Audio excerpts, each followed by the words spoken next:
Good day and welcome back, everybody, on February 17th, 2018. This is the Save the Silly Humans for 2018, episode number 2, where we're going to be discussing a rather bizarre subject with my friend Fear Porn Propaganda. How you doing, buddy? I'm doing well. How are you? Pretty good, pretty good. Have you had time to digest this document that we're going to discuss today? Somewhat. I mean, I'm on the second tape in like about the first couple of paragraphs. Yeah, like around the first like segment of the second tape. All right. Well, just so I can give it a little bit of introduction, back in 1969 at the Pittsburgh Pediatric Society, a lecturer named Dr. Richard Day gave a lecture on to the Planned Parenthood staff, basically based on Planned Parenthood. And in, I believe it was 1991 or 89. I might have, 1988. Sorry. Yeah. Dr. Lawrence Dunegan made a few tapes regarding his recollections of this lecture that was given. Now, I'll leave it up to the viewers to decide whether or not this is fair to call evidence of any sort, even though it's just an eyewitness account. It does seem to go into and also predict many of the things that are plaguing our society today. And basically almost seems to describe to the letter the aspects of Agenda 21 and Agenda 2030 as we know of them respectively in several of these truther circles. Now, what do you think of what you've read so far? And if you don't mind, let us know what you've gone through at this point. Well, it seemed pretty creepy to me. Like I just kind of went through it as a kind of like a journalist, if you will. I'm not really a journalist, but I was like kind of looking at it like that, and kind of inspecting the information and trying to get the deeper elements of what is now versus what was then, and kind of like going back into that time frame and going, okay, well they didn't have that, well they didn't have that, well they didn't have that, and then like okay, but by the 80s they kind of had that, and then like by the 90s they had that, and I like going through it and I'm kind of like placing the years that these things came about. Yes, and some of them haven't come about yet, but are on the horizon. And Like the time pill. Oh my god! oh yes, You know what? yeah. My friend just told me about. He labeled the demise pill as fentanyl, Mm. and I was like, because he was from the '60s, so I was like, okay, well that's kind of creepy, because people have been dying of fentanyl recently. Although the way that they present it in here in the presentation is that fentanyl. I mean, I'm sorry, the demise pill is supposed to be taken like I don't know, consciously, like you actually want it. Well, yeah, in the sense of like in Brave New World, I believe it is, where they live to a certain age and then they just openly decide to off themselves because it's socially acceptable to do so. Well, there's also Logan's Run. At 30, they go through Same thing. carousel. Yeah, very, very same. Well, very similar concept, anyhow. Yeah. And then it also brings on like other really horrible ideas like Soylent Green and a few other rip roaring fun times through the years. I've told you about my cabin dream, right? Uh, I don't recall. I have enough of It's my like own this to sift dream through. that I actually go to, and like it plays out almost like a series or something. Oh, right, right, I right. play a character there, or I'm like another person, or I guess, and but I seem to know who I am while I'm there, and I've gone there many times. But the Oh, reason yeah, I yeah. bring it up is because it seems like there's this correlation between I don't know, like the what we're Almost talking. like an astrally projected life somewhere. Yeah, Yeah. exactly.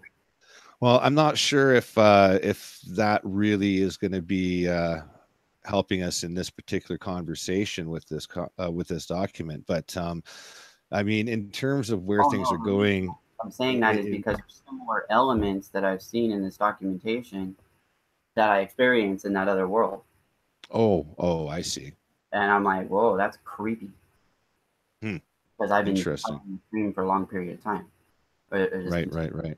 whatever. Now in tape, okay, there's also 3 tapes. Now I've given everybody the links to these tapes on YouTube, as well as also linking the printed transcribe if you like to read instead. It's about 3 hours of audio to listen to on YouTube, but it is there. And you can kind of listen to it on your own time. What we're going to do is I started to actually, I started to go through and highlight bullet points, but there's just so much to really go through. It's a very, very large document, and it's almost impossible to kind of just go and mention 3 or 4 of them. So what we'll do is we'll kind of just, I don't know, if you want to follow me along, we can kind of just go through some of these bits and pieces. In the introduction, Never Lose Truth actually has a thing on her channel where she like reads it out like for 2 hours or something. on whose channel? On Never Lose Truth. Oh, Never Lose Truth, also known as Kafka Winston World. Right. Yeah. Formerly known. Yeah, well, before YouTube went and took her channel away. Just for giving people an alternate source of information too. It's disgusting what they do at YouTube. And she's one of the realest people like that are out there. Absolutely. I highly recommend, if anyone hasn't been there, to go and check out her channel. I'm going to read the introduction here. Okay. And that way it kind of gives people a bit of just kind of like a preface to where this gentleman was coming from when he was being recorded. So he goes to say, there's been much written and much said by some people who have looked at all the changes that have occurred in American society in the past 20 years or so, and who have looked retrospectively to earlier history of the United States and indeed of the world, and come to the conclusion that there is a conspiracy of sorts which influences, indeed controls, major historical events not only in the United States but around the world. This conspiratorial interpretation of history is based on people making observations from the outside, gathering evidence, and coming to the conclusion that from the outside they see a conspiracy. Their evidence and conclusions are based on evidence gathered in retrospect, period. I want to now describe what I heard from a speaker in 1969, which in several weeks will now be 20 years old. The speaker did not speak in terms of retrospect, but rather predicting changes that would be brought about in the future. The speaker was not looking from the outside in, thinking that he saw conspiracy. Rather, he was on the inside, admitting that, indeed, there was an organized power, force, or group of men who wielded enough influence to determine major events involving countries around the world. And he predicted, or rather expounded on, changes that were planned for the remainder of this century. As you listen, if you can recall the situation, at least in the United States in 1969 and the few years thereafter, and recall the kinds of changes which have occurred between then and now, almost 20 years later, I believe you will be impressed with the degree to which the things that are planned to be brought about have already been accomplished. Some of the things were discussed were not intended to be accomplished yet by 1988, but you are intended to be accomplished before the end of this century. There is a timetable, and it was during this session that some of the elements of the timetable were brought out. Anyone who recalls early in the days of the Kennedy presidency, the Kennedy campaign, when he spoke of progress in the decade of the 60s, that he was kind of cliche in those days. Well, by 1969, our speaker was talking about the decade of the 70s, the decade of the 80s, and the decade of the 90s. So that I think that terminology we are looking for, looking at things and expressing things, probably all come from the same source. Prior to that time, I don't remember anybody saying the decade of the 40s and the decade of the 50s. So I think this overall plan and timetable had taken important shape with more predictability to those who control it sometime in the late 50s. That's speculation on my part. In any event, the speaker said that his purpose was to tell us about changes which would be brought about in the next 30 years or so that an entirely new world system would be in operation before the turn of the century. As he put it, we plan to enter the 21st century with a running start. Right. I think you should also explain who Dunegan is. Dunegan was just a participant at this conference. But he was also a student. Yeah. Well, that's what I'm saying. Is like he had no real background at this point. It's even hard to find background on him, actually. To be fair, I did a little bit of digging around, and except for stuff that refers to this set of tapes, there's really not a whole lot that I've been able to dig up. So if anybody has more information on Larry Dunegan, please go ahead and post it, because even our Wikipedia sources doesn't have any entries on him that I've been able to find so far. And even looking into Dr. Richard Day, there's not very much. There's more on the reporter that covered him. I believe his name was Randy Engel. Yeah, here it is. Randy Engel. He was the director of the U.S. Coalition for Life, and basically interviewed him, which you can listen to that in tape number 3. Right, I haven't got to that one yet. Yeah, well, I've had to basically kind of give it a real quick sift over and then read certain sections and then go back and kind of follow up in other areas, because it is a rather long read. But yeah, like there's all kinds of headings here of basically of things that would be coming about. And obviously in this document, they all link to parts of the document, as you can see. And one of the creepiest bits is where he says everything is in place and nobody can stop us now. Right, and that was in 1969. Yeah, exactly. So like, to think about what was going on then, you know, what wasn't it the space race happening? And then there was like summer of '69. Oh, there's also the Kennedy assassination. There was the whole the thing with the Manson murders, and also the what do you call it, the Son of Sam. Yeah, the serial killer epidemic that was taking place. Mm-hmm.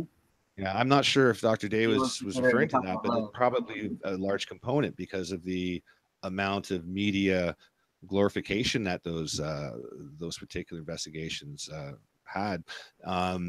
Definitely a bit, but I really find it unique how this came about just within a year of John F. Kennedy's assassination, who was the first non-Masonic president of the U.S. at this particular point in history. So that is kind of interesting how this event fresh in somebody's head that they would say something like this as their opener to a crowd.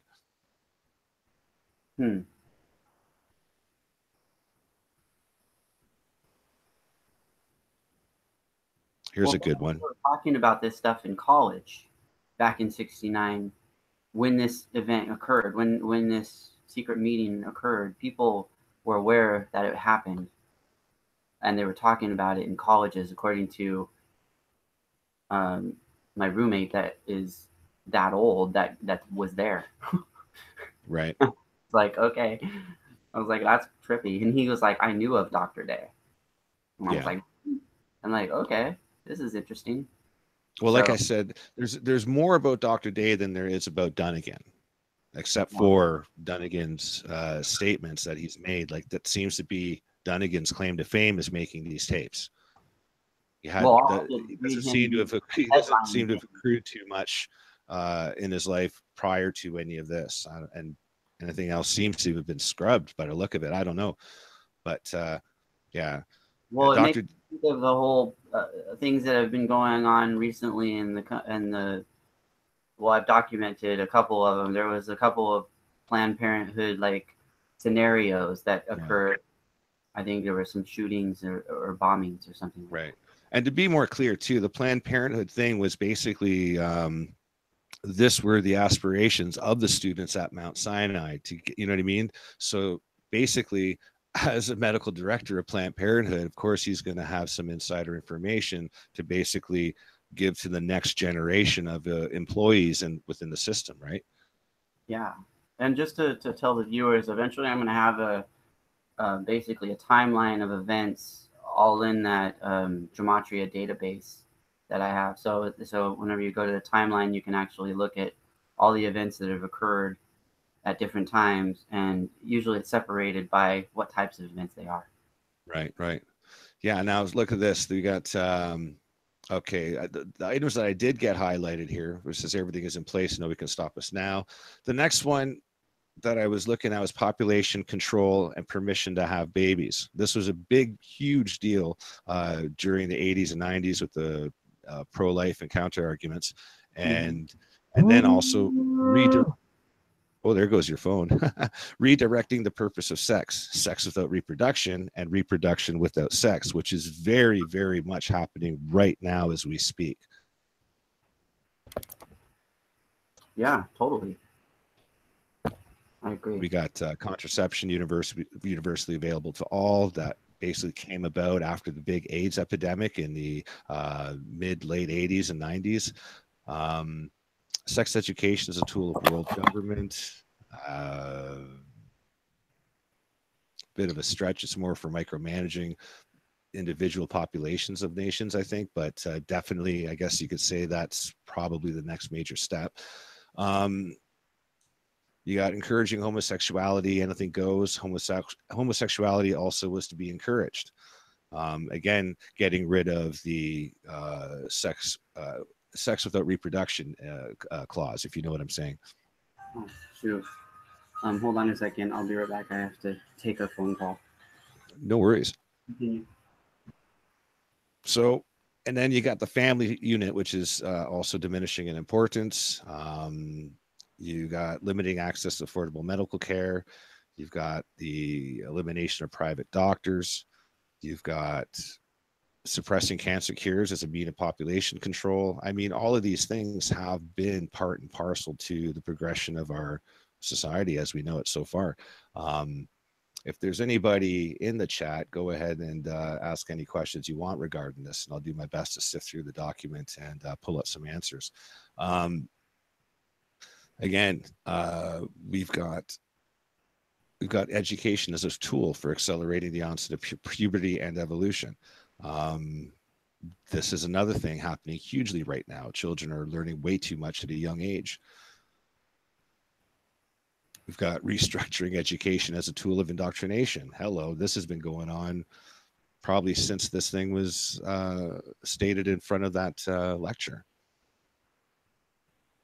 Controlling who has access to information. Of course, changing laws is a no-brainer.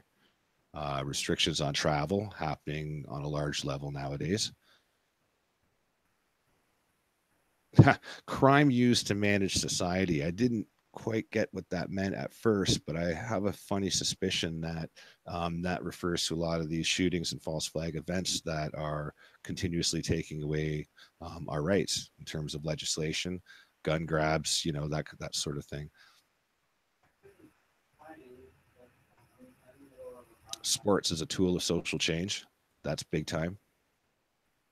Can be fully realized by looking at the history of like things like the Olympics, world soccer, American football, those sorts of things. Surveillance and implants and televisions that watch you. Apparently this was known that we'd have this in 1969, or at least it was surmised that it would take place. Falsified scientific research. Hello, NASA. Weather control, food control. Like all of these things are just absolutely nuts. Okay, I'm back. Hey, welcome back. Sorry about that.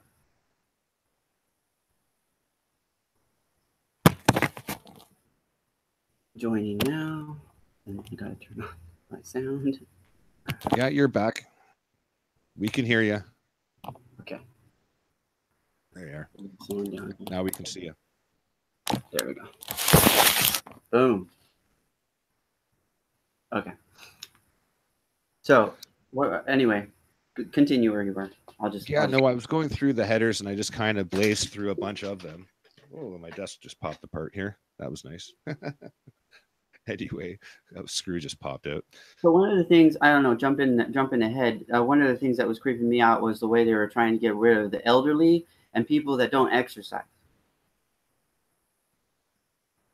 I'm just going to scroll down there to, there's a euthanasia and the demise pill. Yep. Families diminish, makes eliminating the elderly easier. Yeah. So yeah, let's read this little This bit here. document to Jeff C too. He'll probably rip it apart as well. Like a lot of this is exactly what he talks about. Yeah. Well, it says here, and I quote, it goes, everybody has a right to live only so long. The old are no longer useful. They become a burden. You should be ready to accept death. Most people are. An arbitrary age limit could be established. After all, you have a right to only see so many steak dinners, so many orgasms, and so many good pleasures in life. And after you've had enough of them and you're no longer productive, working and contributing, then you should be ready to step aside for the next generation.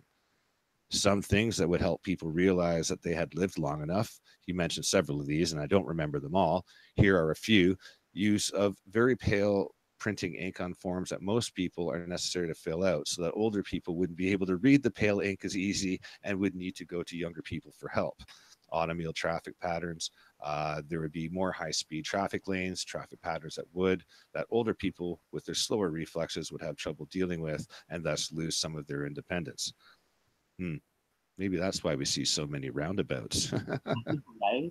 And like I live in like downtown Sacramento, so it's like completely gridded out, and they have like it's like each individual street is either a one way or a two way, or like going one direction then the other direction and then a two way, and then it's like it sequences that way. So like for old people, I'm sure they get confused.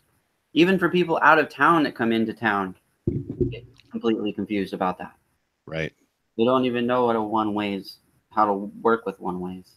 I think that's, yeah, I could see that in some cities for sure. Some cities were set up that way from day one. So the old people, it's just when you make a change and it's different from what they're known, then you know what I mean? Then they're going to, and that happens in a lot of cities that grow from rural places to more metro places. Um, Even my hometown, it had one-way streets since the beginning of time, and then they just changed it about 15 years ago. They changed the one-way streets to two-way streets. Now you got bloody gridlock problems and people crashing into each other everywhere. I Right. think it's the idea of changing something that works somewhere and works well and making it unfamiliar to the old bugger on the road.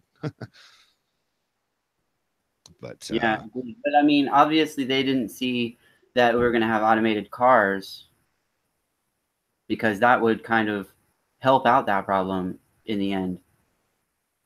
well, automating And then you have, cars, old people in the automated cars because mm, they're the ones that are able to pay for it. maybe. We're Not seeing the all of them, we're obviously. seeing the generation of older people that still have money slowly disappear. I have been seeing that, especially here. So I think by the time we actually have like cars that drive themselves, I doubt most of us will be able to afford them.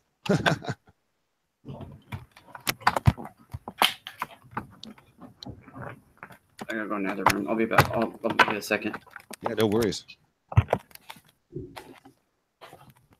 So yeah, in this paragraph about limiting access to affordable medical care makes eliminating the elderly easier. He goes on to say a big item was elaborated at some length, um, was the cost of medical care, which would be burdensomely high. I think there's something wrong with the grammar there. Medical care would be connected very closely with one's work, but would also be made very, very high in cost so that it would simply be unavailable to people beyond a certain time. And unless they had a remarkably rich supporting family, that would just have to do without care. And the idea was that if everybody says enough, what a burden it is on the young to try to maintain the old people, then the young would become agreeable to helping mom and dad along the way, providing this was done humanely and with dignity. And then the example was there could be like a nice farewell party, a real celebration. Mom and dad had done a good job. And then after the party's over, they take the demise pill. Extremely cynical, in my opinion. Absolutely bizarre.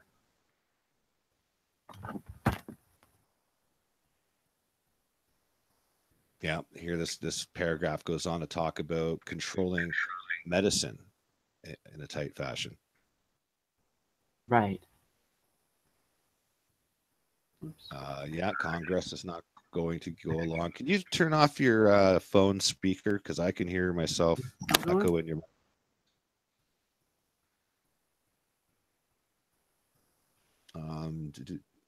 Congress is not going to go along with the national health insurance. And that was in 1969 that he said this. And now it's abundantly evident, well, as of the 80s. Well, you know what? I know what it is. You're hearing yourself because the speaker's too close to the actual computer. Oh, there we go. Oh, you're not on headphones. Yeah, I am on headphones, but okay. but I'm not using it. Oh yeah, I should put the other headphones on for the computer. Pitter patter. Little Peter. All right, there we go. Yeah, costs would be forced up so that people wouldn't be able to afford to go without insurance, which has already happened. And that also brings in a social system, a social healthcare system, and state, basically state sponsorship in that sense. You know what I mean? Yeah. It's just like what we're seeing with Medi-Cal and the Obama whatever care.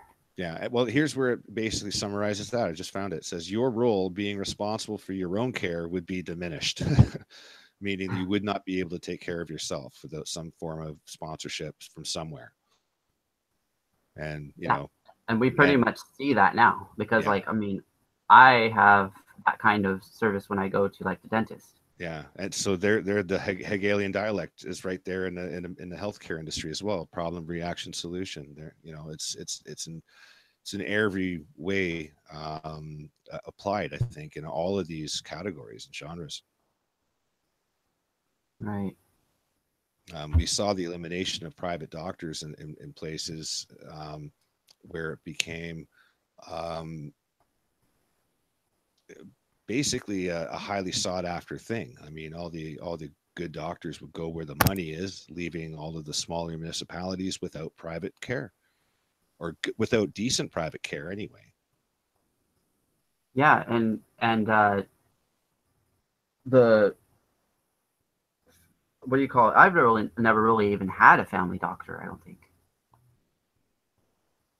I've only gone to like several different doctors or whatever over time. Yeah. Like separated through whatever the situation was. Yeah, just and I little try old not me to in go to the chat there. hospital as much as possible. Yeah. Just little old me in chat just went to say, yeah, the killing of the old generation by having an age requirement in which they are set to die, and that they should be happy to do so. Reminds me of Logan's Run. So she completely agrees with you on that one there, as do I. And Jerry goes to say older folks tend to focus on what's important and are less likely to waste time on crap. Getting rid of level-headed folks might be the goal there. That's a very interesting point. Probably has a whole lot of truth to that. Yeah, and thanks for joining us. Just little me and Cherry. Yes, thanks, guys. We got a whopping 7 viewers right now. Awesome. But let's see here. Yeah, new, difficult to diagnose and untreatable diseases. This is on the uprise and has been since probably, I would say, the early 80s.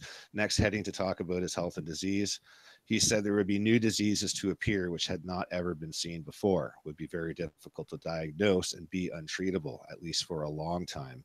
No elaboration was made on this, but I remember not long after hearing this presentation, and when I had a puzzling diagnosis to make, I would be wondering, is this what he was talking about? Is this a case of what he was talking about? Some years later, as AIDS ultimately developed, I think AIDS was at least one example of what he was talking about, and now think that AIDS probably was a manufactured disease. Very good point. I've actually studied a lot of the material surrounding the AIDS virus, like, and it's, you know, its publicity. There's almost like an AIDS culture surrounded by it, and it spans several different nations. It's really bizarre how it came about and how it was ultimately dealt with, and that's a whole nother show in and of itself. But the end result was basically having one or two ways out of a bad disease or bad medical situation, and it was always going to be their way, if you understand my point. Mm-hmm. You know, whether it's the AZT. Is it AZT a vaccine or a medication? I was never clear on that.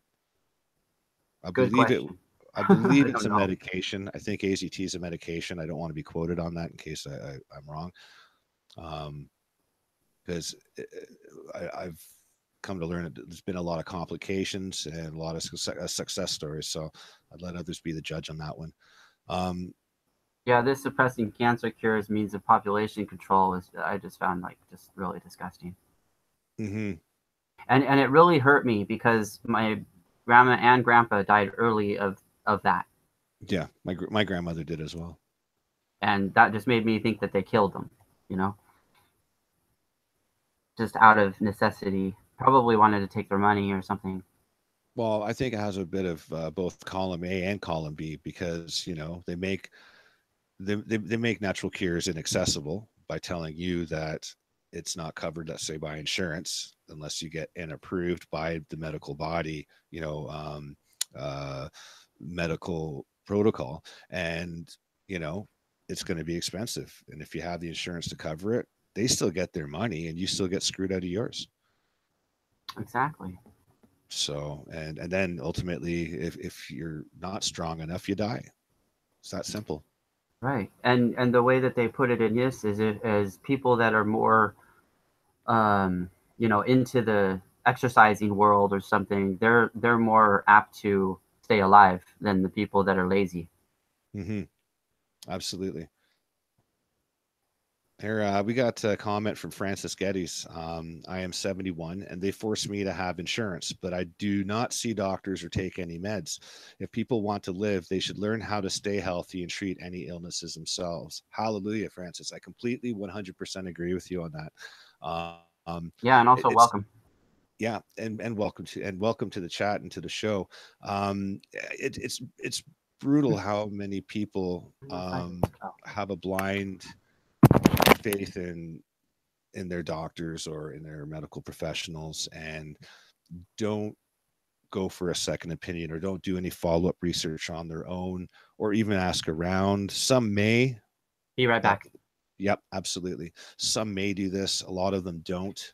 um, yeah, that's yeah, Francis goes on to say that she can't remember the last time she was sick. I mean, it's a lot easier to take care of yourself by not putting certain things in your body than it is to fix the damage done by having certain things.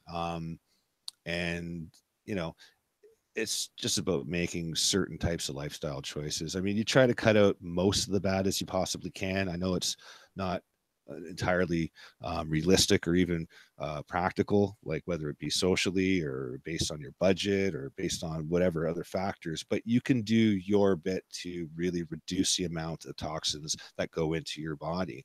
And I'm not just talking about what you ingest, I'm talking about things like shampoos and soaps that you use, things like really understanding about obtaining vitamin D through sunlight. So blocking the sunlight from your skin is not necessarily a healthy thing. There's all sorts and types of aspects medically to do better than what the system offers. But moving away from that aspect of it, and oh, I was gonna say yeah, we were on about cancer because FPP brought it up. All right, Um, I'm back. yep. Hey, welcome back, buddy. Thank you. Um, he goes on here to say on the tape there that there was some statement that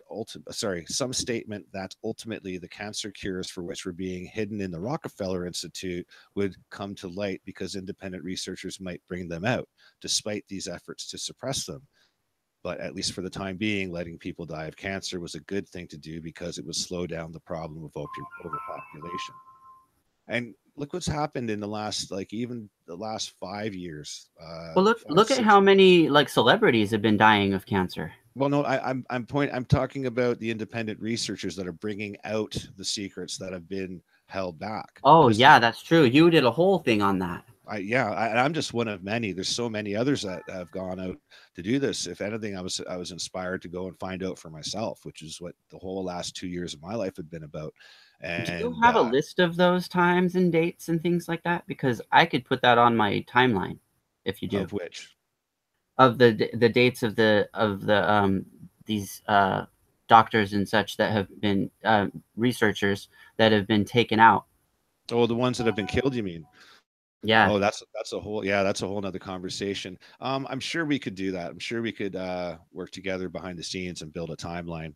I could even probably I know a few people who have some intimate knowledge of that as well. Okay, yeah, that'd be cool because I could definitely use that information for data. I'm just going to continue on here. Yeah. Just a little me also agrees with Francis saying that she stopped going to doctors almost 20 years ago. And Francis says, I grow as much food as I can and I make my own soap and shampoo. See, brilliant. And Yeah, that's great. it's actually not very difficult. There's not very many ingredients that actually go into real soap, and you can put in other things that also act as a supplementary base for skincare and what have you, without getting into chemicals. But I mean, we can go on probably for the next hour and a half. In fact, tomorrow I'm probably going to be on the air with my friend Mark Grennan. He's probably going to join me, and we're going to be going into a lot more detail on medicine. So I highly recommend that you join me tomorrow. I haven't posted the time for the show yet because I still haven't settled on a time. It's been hard to get things straight, and what have you. Welcome back again. Right. My visuals. But here's a scary and very specific one that came up here, and this actually kind of ties into doctors a little bit. Okay, stop messing around with your mic. Okay. But it says another very interesting thing was heart attacks. He said there is now a way to simulate a real heart attack. It can be used as a means of assassination. Only a very skilled pathologist who knew exactly what to look for in an autopsy could distinguish this from the real thing. And basically, he goes on to say, I thought that was a very surprising and shocking thing to hear from this particular man at that particular time, as do I. I mean, think about that. There have been a lot of people that have just seemed like there was a really I Oh can't yeah, remember. they just die in their sleep. I love that one. Well, there was last year there was one. He was a heart. I'm not sure if he was a heart surgeon or physician, but his profession was heart related, and he died of a heart attack. And it's just intriguing too because he was also a naturopath and holistic practitioner as well, Mm-hmm. and of course just up and died. And he was a very well respected doctor as well. I wish for the life of me I could remember his name. I will have to see if I can find that out. I know who knows. I just don't remember the name off the top of my head, and I do apologize for that. Um, I do also document all of the mysterious deaths. I right on with doctors, scientists, and all sorts, or just the doctors. Well, I haven't gotten to the doctors because I didn't even have those as an option, but I have like basically celebrities that seem to, Oh, basically anything in the news that pushes some sort of, puts it in front of you. I oh, I see. usually document that. Brilliant. If they tell us that somebody died, We'll have and to it's look in at an that. article somewhere, then I usually document it. Well, we'll have to look at that. Would you put it in a database or something? Yeah, on my Gematria database. Oh, I see. Oh, interesting. Well, we'll have to look at that. Yeah, there's a lot of work to do. I have it in charts, and basically I take it from the charts and transcribe it onto my blog. Right. Francis says that 80 doctors killed now. That sounds about right. I think the number is actually a little bit higher. There's been, I really don't want to go into any detail, but I've heard rumors of others dying in other countries that are kind of just not being reported in a sense Hmm. to not scare too many people and stir other professionals up in other geographic locations. But it's it's a bizarre thing that's happening because some of these people just go missing too. Right. Some of them get shamed and ruined professionally, and when that doesn't work, sometimes they're ruined professionally and then they end up dying mysteriously. So I mean, there's a lot of different cases here. Agreed. Yeah, and I would like to add those to my death lists. Okay, yeah. Aaron McDonald, I believe, is a good source for that information too. HealthNet News. If you go and check out her YouTube channel, she seemed to be the one who started doing videos on the subject when it first kind of when the number got to like the first 20 something, that's when she really started to cover it. So she's gone on to basically cover each one that she finds out about when she finds out about it. And yeah, it's even gotten Okay. quite close for her on a couple of occasions because she's a little more public than many out there. See, that's kind of interesting about this document is, reading through it, and then we're kind of relating things that are actually happening. But this was done like, what, 30, 40 years ago, something like that. How many years? Like 40, almost 50 years. Well, the lecture was in '69 at Mount Sinai, so at the medical school. So, Yes. How many years is that from now? 18, 31, 50, 59, 49. 9. Okay, there you go. Yeah. Yeah, that's quite a long time. No doubt. Anyway, continue. Yeah, I'm just looking through here. Through the inducing heart attacks. Oh, the reason why I was saying the cabin dream earlier is because in my cabin dream, there's no old people and there's no young people. There's like a mid-grade, like probably early 20s. Oh yeah, maybe because everybody else is being grown in some in vitro tank somewhere. Maybe. I mean, I don't know. I haven't seen that in the dream yet, but I'm not gonna speculate really until it happens. Yeah, I was just reading the end of that paragraph that had to deal with the false heart attacks.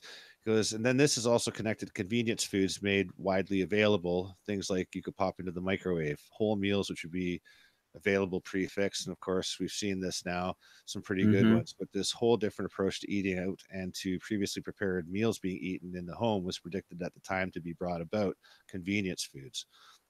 And convenience foods would be part of the hazards. Anybody who is lazy enough to want the convenience foods rather than fixing his own also had better be energetic enough to exercise, because if he was too lazy to exercise and too lazy to fix his own food, then he didn't deserve to live very long. This was all presented as sort of a moral judgment about people and what they should do with their energies. People are smart who learn about nutrition and are disciplined enough to eat right and exercise right are better people and the kind you want to live longer. So there's a little bit of a judgment being made here. Yeah, I agree. I mean, a lot of this has almost like this superior look at society and the idea of moving people around like pawns in a game. And also too, it's about not identifying an issue or a problem and dealing with it responsibly and respectively. It's Inhumane, just really. But they even say in a humane way at some point, and I'm like, oh, that's just wrong. It's like, how is that humane? Yeah. Well, that was talking about the family offing their own parents in a humane and dignified fashion. So hopefully which happens, right? That kind of happens in Asian cultures.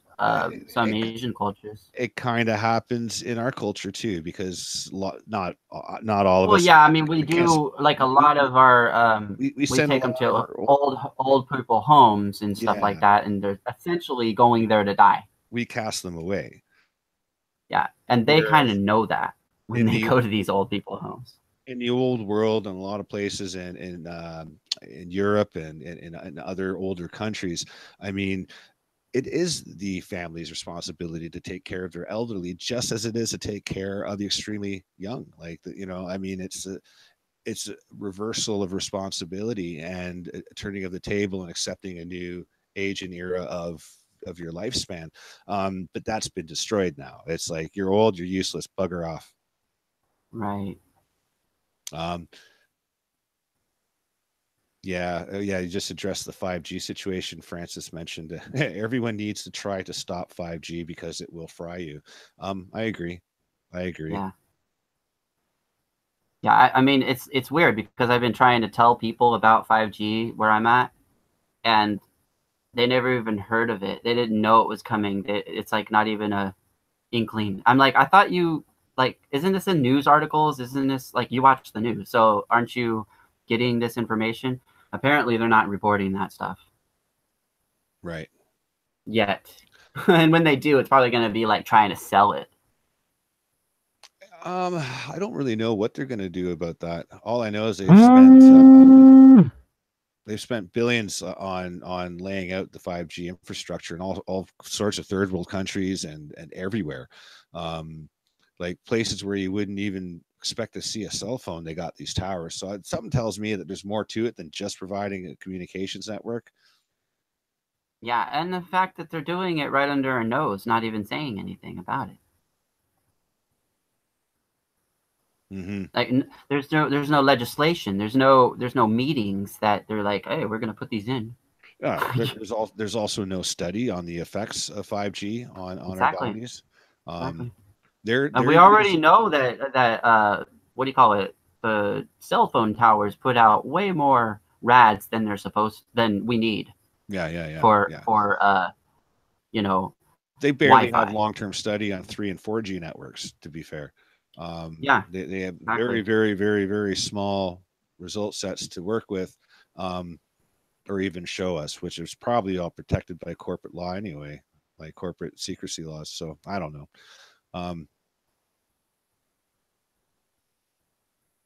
Says a bunch of things about restructuring education as a tool for indoctrination.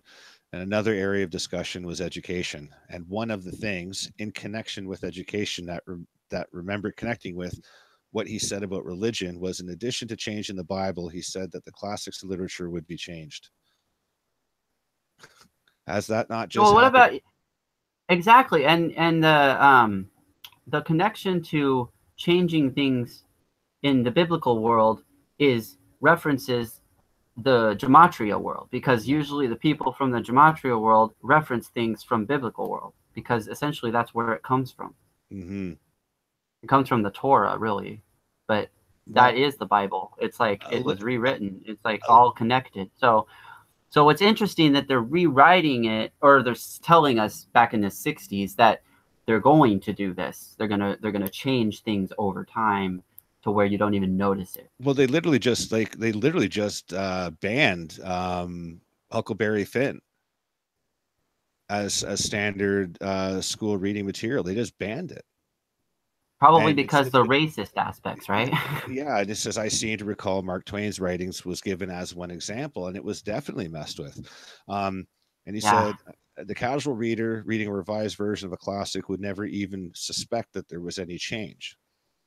And somebody would have to go through word by word to even recognize that any change was made in these classics. The change would be so subtle, but the changes would be such as to promote the acceptability of the new system. It almost sounds like they're going on about the Mandela effect here, like as if it's I know. I was thinking that too. I was like, okay, are they just like setting up the Mandela effect back then? Like this is the huge psyop that they're like trying to trick people into, and they're actually scripted it back then. Yeah, exactly. It's quite interesting on that level, because I was thinking that too. I was like, is this Mandela effect beginnings? That's bizarre, eh? But the change such as to promote the acceptability. But that does mean that they're changing shit. If they are actually changing shit, that does mean they're changing shit, and that's actually confusing the people that are in the Mandela effect, or I mean, think they're in the Mandela.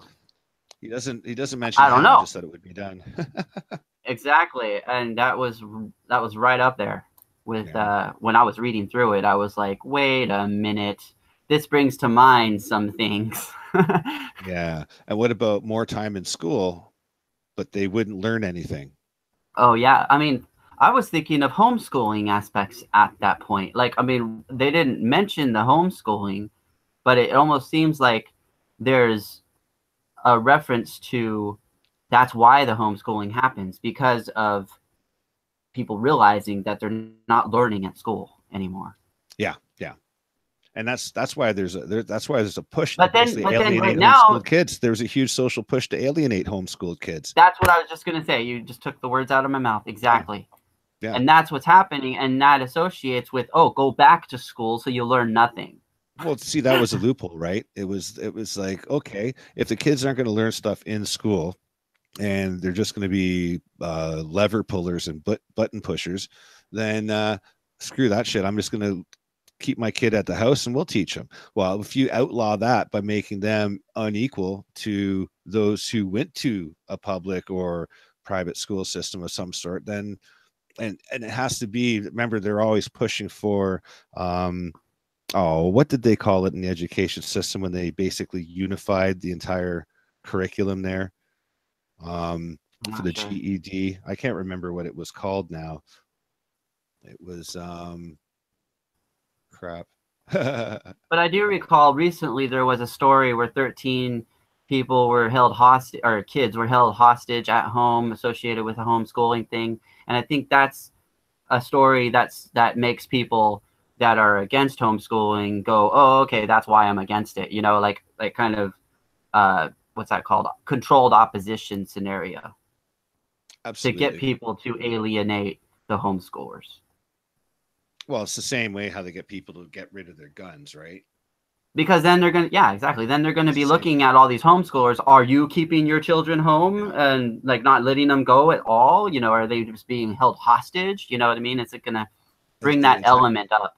it's how they get people to hate the expatriates or veterans or truth seekers or fake news or all these other aspects. I mean, it's the same mo over and over and over again.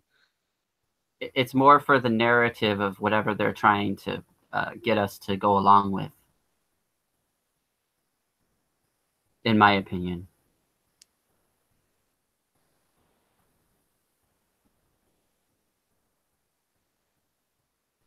Yeah, it says for most it would take longer to complete their education. Now, this is a funny thing because Well, this the, made me think of fraternities. I mean, it's like the idea of like, okay, the people in like public schools only learn to a certain level, but the people in fraternities, they're getting taught this like gematria stuff. You know what I mean? Like they're getting well, to know about they're what's getting really happening in the world and shit like yeah. that. It, Not the colleges. I'm talking about being in a fraternity in a college. that's what I'm saying. And once you're inside those fraternities, that's where you start getting the small bits of secret society root Mm-hmm. structure. That's where they start laying down the initial brickwork for the secret societies that run some of these fraternities. And I'm not saying every single one of the fraternities or sororities, but a lot of them do have roots going back to secret societies, and a lot of Well, their they all rituals. are Greek orientations, right? They all have their Kappa Kappa, whatever, you know, some sort of Yeah. lettering, and that is secret society right there. Hmm. Absolutely. I'm reading here. It says, yeah, they had a bachelor program, blah, blah, blah. Students have to decide at a younger age what they would want to study and get onto their track early if they would qualify. Um, I think this has to do with farming people, like forming. Okay, this is what you're going to be interested in. That's what you're going to do for the rest of your life. like as in a caste society almost. Yeah, I mean, think about people that are in like the sports casting world. Yeah. Are they Well, farmed from the beginning? Like, is their parents like nurturing them to become the football or baseball star that they become? Which is it's probably all, more so an actor in the role playing element of scripted sports, I think it's also a in my bit of, opinion. right, right. Um, I think it gets a little more targeted. Like it's almost like Noam Chomsky used to say that knowledge is a commodity, basically. Like basically your profession has a certain language that defines it, and you have to jump through the hoops in order to understand that language, and then you can't understand any of the other languages from the other professions, basically. And that's like a segregation of language, which allows one to sell any particular profession as a commodity. And sorry, but you didn't pay to be a doctor, you only paid to be something else. So it's a way to segregate and really commercialize each individual profession on its own. In a true and just world, I'd say merits, but in this case, on your ability to be suckered in. You remember that movie Divergent? Yeah, I did. Yeah, I saw that. Yeah, Yeah, that had this the separate casts. that was, yeah. They had the Forecast Society, and That kind of reminded me of this. I mean, this kind of reminded me of that. I mean, in a way. yeah, yeah. And also that other one, The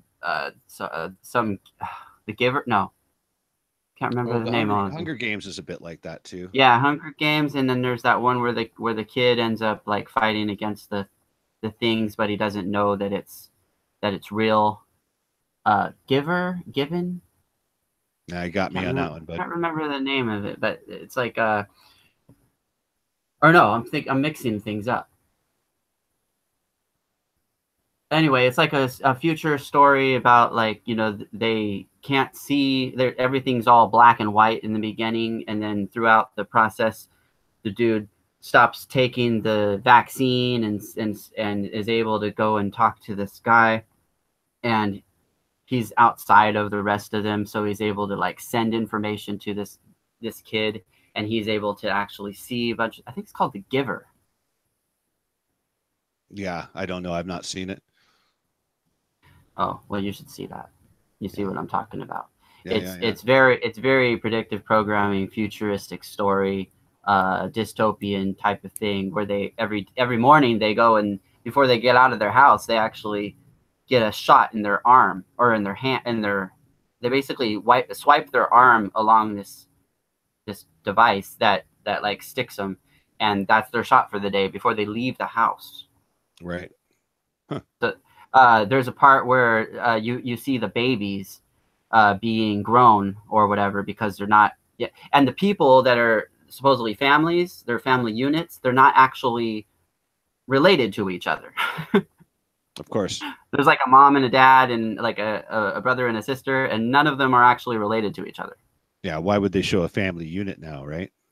Exactly. And then they show the euthanasia aspect of what happens to the child. They basically weigh the children after they're grown or birthed, or however that works. They put them in like a measuring thing, like a weighing thing, and if they weigh, one weighs less than the other or something like that, they kill the one that weighs the less, and they let the other one survive and become one of their society people. Bizarre. Yeah, it's really weird. You should see it though. I think it's called The Giver.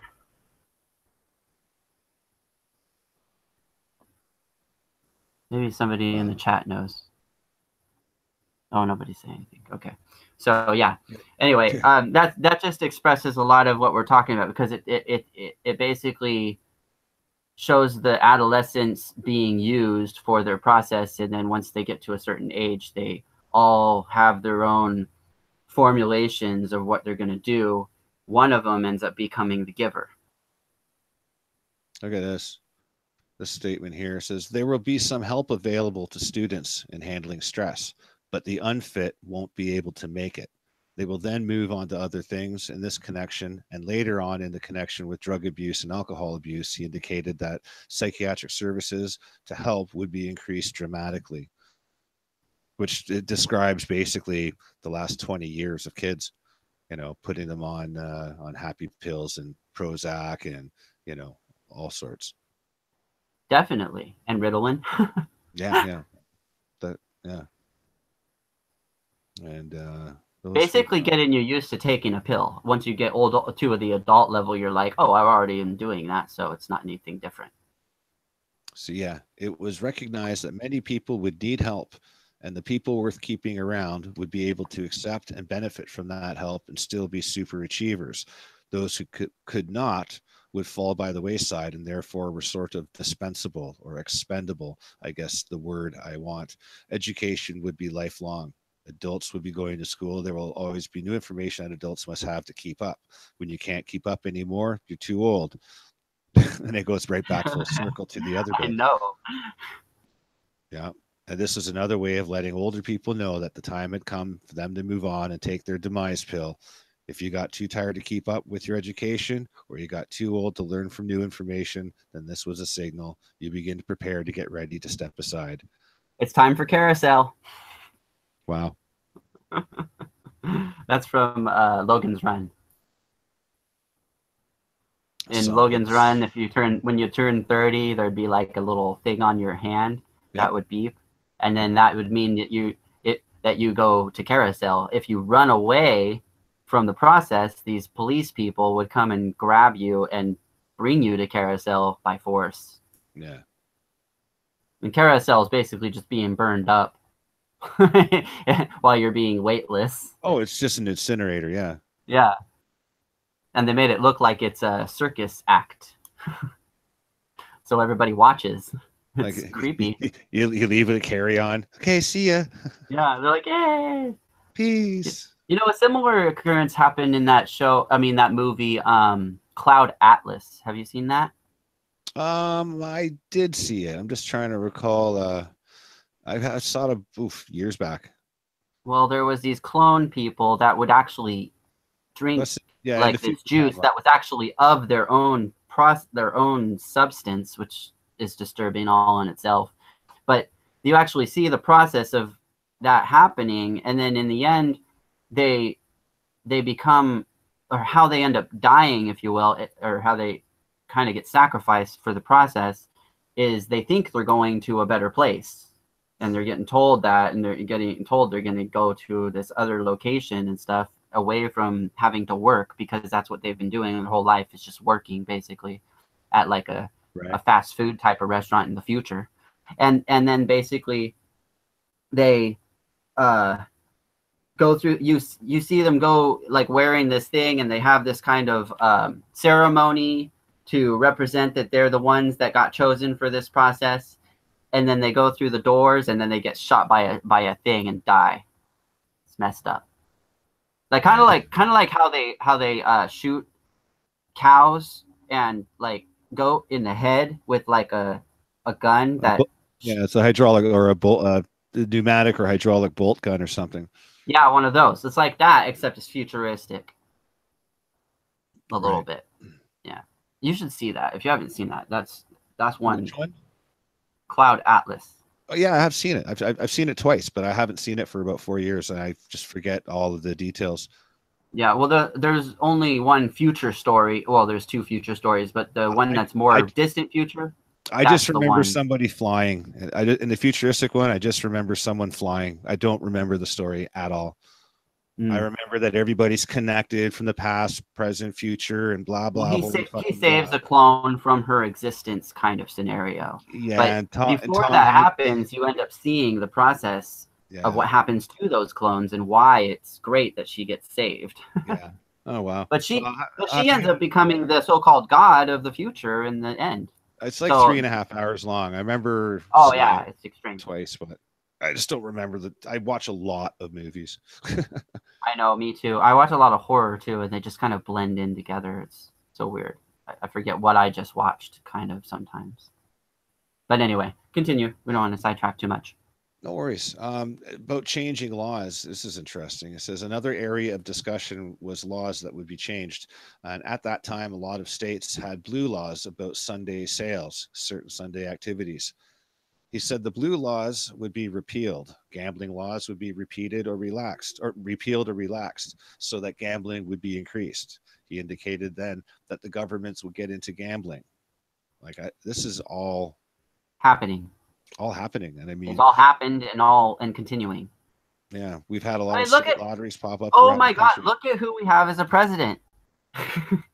He owns casinos. Oh yeah, yeah. It's like, how deep does this rabbit hole go? It's crazy. All right, and anyway, continue. No, it's just funny how it goes on. Bankruptcy laws would be changed. I don't remember the details, but just that they would be. And I know subsequent to that time, they have been. Antitrust laws would be changed. That brings up Trump as well, because he's like the one president that's actually gone under bankruptcy.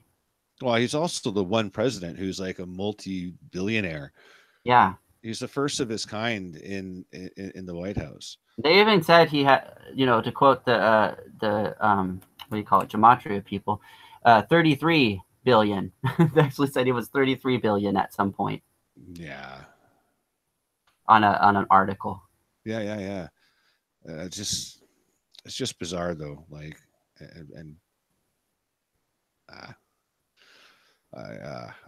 I don't like the current system. I think we've entirely lost in terms of democracy. It's just not even existent in a classical sense. I don't think it's impossible to get them out, but we've allowed them to dig their talons in. I think is what they're doing is they're slowly depleting it to where we accept it because they want to rebuild it into something new, and they want us to accept that process. Or kill us. Well, or both. They need us to create reality for them. Yeah, they need us because to do that. They don't know how to do that. They don't have the abilities to do that. We are the ones that have that. And so they have us for that. And so they need us, but they don't need all of us. They only need about 500 million. Just little Omi goes on to say the original reason for the lottery was to help the schools. Yeah, that's about right. I agree with that.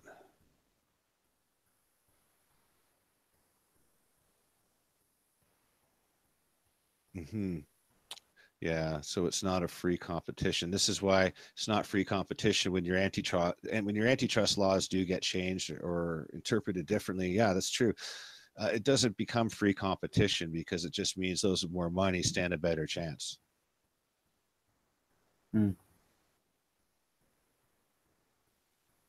I am just trying to fly through this. I don't know. I mean, from me, it seems that that's why sports are. It's because it's about the bread and circus element of the Roman society put in today, associated with different areas that battle each other. And then you have pride for that area, and that creates the team element. Well, they say that here at the end of that paragraph. They actually say that.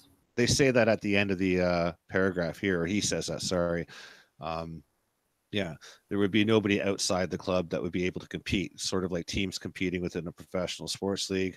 If you're the NFL or the American or National Baseball League, you compete within the league, but the league is all in agreement on what the rules of competition are, not really free competition. Right. So in other words, it's scripted. It tells you that right there. So it just means that they're in agreement with each other that they can't compete outside the realm of their league, which is how our politics work, which is what this is referring to. Exactly. And then the rules of competition is like basically saying their script, because the rules are the ways that they play. And if there is some sort of secret rules that we're not aware of, we're only aware of the base rules that is from, say, if we play the game and we like have, let's translate it into then there's rules. Because we're talking about changing laws here. We're not actually talking about sports. So instead of using a sports analogy, let's go back to law. Okay. If you have like, your God-given Magna Carta rights, or, your constitutional rights, how do you get around that? Well, you get around that with amendments and with legislation for statutory laws, and statutory laws sits on top of those laws. But when you build a case of jurisdiction, it becomes in jurisdiction of that statute. So you can't bring in constitution in a statutory court.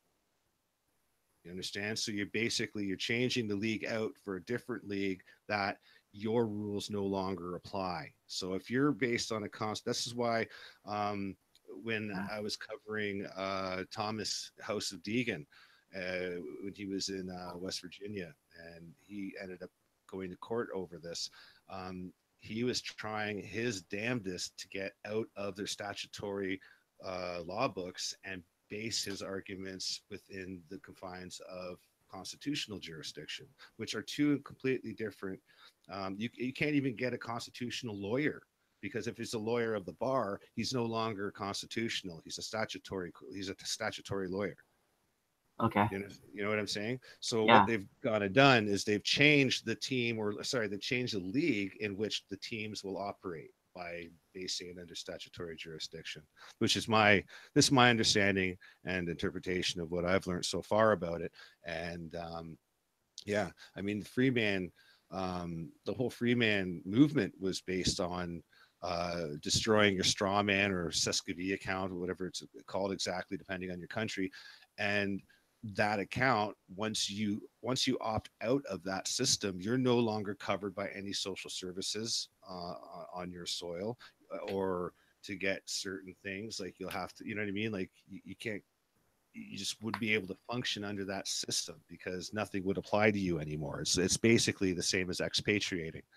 Yeah. And you know, Or what we call here a sovereign, becoming a sovereign. or becoming a sovereign. Yeah, exactly. And I know several sovereign people. I met several in Belize and in a couple other places, and they'd have it no other way. Right. Yeah, I've met some too. One that I met was actually referred to himself as a Rosicrucian, so I find that interesting that he was a Rosicrucian and a sovereign. I don't know. Is self-appointed Rosicrucian? Yeah, self-appointed. He was in some sect, but he wasn't He wasn't in it then. He was. It was like a previous thing, and he was continuous. Because I don't know if an actual Rosicrucian would even say or mention that he was a Rosicrucian. I think he was trying to recruit me. He was giving me books and stuff. I was reading The Flower of Life by Drunvalo, right? Melchizedek. Very interesting volumes. They're like not really books. They're transcribes of a taped sessions from the 80s and 90s, which was called The Flower of Life. And it was like a seminars or production or whatever, like a presentation. And then they became these books. Right. With like pictures and stuff. Here's a good one. The encouragement of drug abuse to create a jungle atmosphere. And it says here to, and I'm not talking about jungle music atmosphere. Drug use would be increased. Alcohol use would be increased. Law enforcement efforts against drugs would also be increased. On first hearing, it sounded like a contradiction. Why increase drug use and simultaneously increase law enforcement against it? But the idea is that, in part, the increased availability of drugs would provide a sort of law of the jungle whereby the weak and the unfit would be selected out. And that became the drug war, pretty much. That's right. And like, again, this got said in 1969, before the term war on drugs was even coined. Right, because that happened with Reagan, right? Yeah. Mostly, but definitely, yeah. That's when the term got coined for sure. It started a little bit sooner than that with the movement against marijuana and right with the Mexicans. Yeah, well, first they demonized it, right? Prohibition and the marijuana, and the push to basically, move marijuana out of the realm of the normal and make it look like the demon weed. Yeah. But then moving forward, there was a push, with the war on drugs. And I think what everything else did prior to that was just set the stage, because everybody would have it that it's a subclass, you know what I mean? You're a subclass of human if you're doing these things, and blah, blah, blah. It's just a perception change is all it really is in my mind. Hey, I only got 8 minutes left, just to let you know. Oh, you got 8 minutes left. Yeah. Okay. All right. That's no problem. I've enjoyed going through this with you so far. And there's still so much more. We could even come back to it because we're only near the end of tape 1. So what we could do is we could end it there, and we can come back in a few days and we can do part 2. Yeah, we can do part 2 of this presentation, and maybe we could get some more people to listen and take part in the chat. Just little old me and Francis Geddes. Thank you very much for listening and participating, and Sherry as well. Thank you for participating in the chat, and we will definitely address the others when they join us live next time. And we don't have a date set. It's been a little bit difficult to try and get a time and stick to it, but we'll have to. I'll keep everyone posted. How's that sound? That sounds good to me. And yeah, eventually we'll figure out like an actual time frame. Yeah, for sure. One of these days we'll have an actual specified weekly time, which I can adhere to. I'm kind of off on sick leave as I'm waiting for a minor hernia operation at the end of February. So hopefully I can get that done, be on the mend, and get back to work. And then I'll have a properly made schedule here for everyone. Before we go, I want you to go into just kind of preface tape 2, because when I was going through that in the beginning, it was like quite interesting how they were talking about America and what they wanted to do as far as like turning it into kind of a third world or matching with the other third worlds. Well, it basically kind of segues into the creation of the police state, and then eventually going into what you're speaking of. Absolutely. Um, there's no official introduction to tape two. It's really just a continuation of what we were talking about. But yeah, the end of tape one goes into the need for more jails and using hospitals as jails. Yeah, Then, and which kind of confused me, because I mean, in a way, it kind of happens, but it's not localized. You don't really notice, like when people go to the hospital and they're like hurt and they're prisoners, they're chained up. well, here's And the they have thing. a cop outside, and there's no way to get through there if you don't have clearance. So they kind of have that down. It sounds, yeah, I think you're right. It sounds a bit vague, but I think what this refers to, which did get created, was the building of all of our FEMA camps and other concentration camp constructions that have been built, not just all over the states, but pretty much all over the Western world. So there's definitely some similarity there in what got said in 1969 to what we've seen come up about now, because these centers are supposedly there for our help to bring us back, from the brink of destruction when our towns and cities get destroyed by some, mass event, like whether it be natural disaster, alien attack, World War III, zombie apocalypse, you name it. It could just be our revolution. Who knows? But I digress. Right? Yeah, Yeah. that's a good way to end it right there, I think. Yeah. So I think what we'll do is we'll probably see you guys later back in the middle of next week. I'm going to try and shoot for Wednesday so that we could still have a regular Friday night thing. Okay. Yesterday didn't work out so well for me, so we had to push it to today. But maybe Wednesday we'll do not version, sorry, episode 2 of this little series, and we'll continue on. On that note, I'll probably be on tomorrow with Mark Grennan, good friend of mine out in Colombia, and we'll be discussing all sorts of medicine-related things about the body, about health, and just general things happening within Western medicine too. So, on that note, do you have Yeah, anything you'd keep like me to close posted. out Send on? me the link to that too, I because I'll shall. definitely check it Excellent there, Fairporn. Always a pleasure having you here with me, man. And yeah, if there's anything that you'd like to say to the listeners. I guess I'll just plug my Gematria database. It's at KON5 PIRACY.blogspot.com. And then there's also my channel, which is Conspiracy with the K. And Right. then Send me a what link else? to the Oh, website. and Foreign Propaganda, which I Okay. don't really use it as much anymore. Send me a link. Send me a link to my Google Hangouts, and what I'll do is I'll make sure I add it to the description below on the YouTube page for this playback. What, the Gematria Yeah, database? yes, absolutely. Okay. And all your bits, whatever. I'll make sure they're up there for you. Okay. All right, buddy. That sounds good.